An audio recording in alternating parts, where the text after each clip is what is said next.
global. ¿Por qué es importante para las economías emergentes tener empresas internacionalizadas? La Argentina tiene toda una larga tradición en la internacionalización de empresas. Fue el primer país en desarrollo que tuvo empresas multinacionales de origen argentino, y eso fue en los años 20, en los años 30. Los tres casos más representativos eran Bongibor, Alpargatas y SEAM, pero había una docena más de empresas.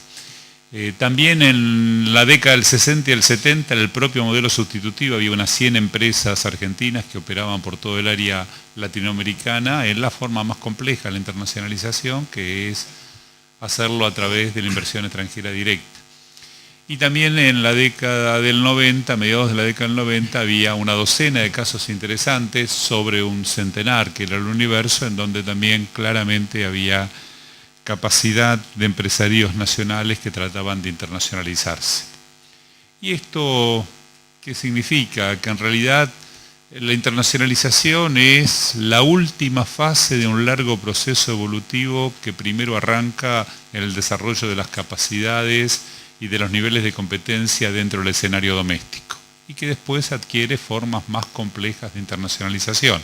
Lo primero en una empresa es quizás que lo primero que le hacen es le vienen a comprar, después se convierte en exportadora, después empieza a hacer alianzas con otras empresas y en algún momento llega a estas modalidades más complejas que justamente tienen los países que tienen mejor desempeño en el mundo. Y en esto, cuando estamos pensando la Argentina de los próximos 10 años, obviamente que la Argentina tiene que tener una estrategia de internacionalización. Y lo que tenemos en Argentina son evidencias de que eso es posible, pero todo lo que tenemos es poco. Y el gran desafío es cómo lo ampliamos y cómo justamente tiene mayores fortalezas. Paradójicamente, la novedad de la internacionalización en países como la Argentina no es tal. El fenómeno tuvo su espacio histórico aquí, pero la ciclotimia local se encargó de enterrarlo. En el caso particular tenemos ahora una fuerte presencia de las empresas brasileras en el mercado doméstico argentino. Esto es un debate muy fuerte en términos de cómo va a ser la microeconomía de la sustitución de importaciones y todavía es una agenda absolutamente abierta. Todos sabemos y nos sorprendemos que están en una docena de mercados de consumo masivo y en donde han comprado a la empresa líder y tienen un share de mercado notablemente importante. En petróleo, en cemento, en denim, en cervezas, en frigoríficos, etcétera, etcétera, en cemento.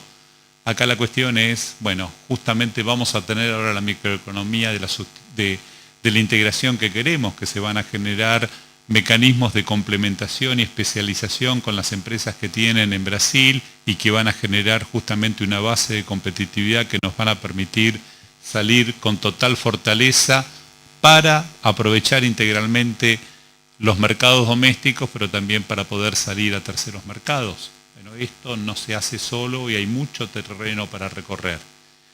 La historia del Mercosur es que nunca hicimos este tipo de cosas y que justamente las evidencias de que cuando se pudieron hacer no las hicimos. No las hicimos con las filiales de las empresas transnacionales que operan prácticamente en forma absolutamente independiente en Argentina y Brasil y son muy pocas de las cosas en las cuales el escenario del Mercosur se constituyó en una base de competitividad global. Y podemos poner un montón de otros ejemplos que yo. Embraer, que es la cuestión tecnológica más significativa que tiene Brasil y no sé, estará exportando 5.000 millones de dólares diseñando aviones y cosas que justamente son las que aportan mucho al desarrollo económico. Cuando se inició era mucho menos que la fábrica militar de aviones de la Argentina. Nosotros éramos muchísimo más. Hoy Embraer se desarrolló sin ningún proveedor argentino. Y justamente eso nos debe llamar la atención. ¿En qué estamos discutiendo en los aspectos productivos del Mercosur?